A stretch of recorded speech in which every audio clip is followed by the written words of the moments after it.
बीवी, तुम सोते हुए मुझे गालियां दे रहे थे। शौहर, बेगम तुम्हें गलत फहमी हुई है।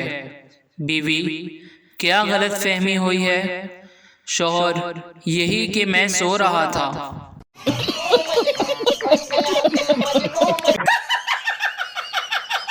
शौहर अपनी मोटी बीवी से, मैं एक टिकटॉक शॉर्ट वीडियो बना रहा हूँ, क्या तुम उसमें काम करोगी? बीवी, हाँ हाँ ज़रूर करूँगी, मगर मेरा रोल क्या है? शौहर, तुम्हें आहिस्ता आहिस्ता पानी में उतरना है। बीवी, ठीक है, लेकिन फिल्म का नाम क्या रखा है? शौहर, फिल्म का नाम है गई भैंस पानी में।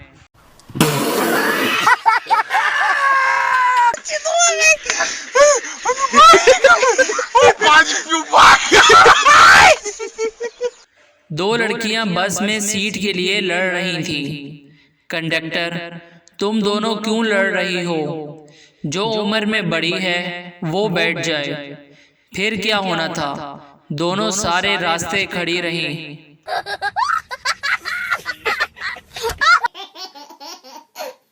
सरदार जी अपनी बीवी से, लाइट नहीं है तो पंखा ही चला दो।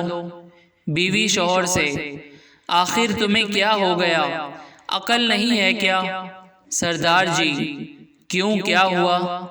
बीवी, पंखा चला दिया तो मोमबत्ती बुझ जाएगी, फिर क्या होगा? Please subscribe our channel.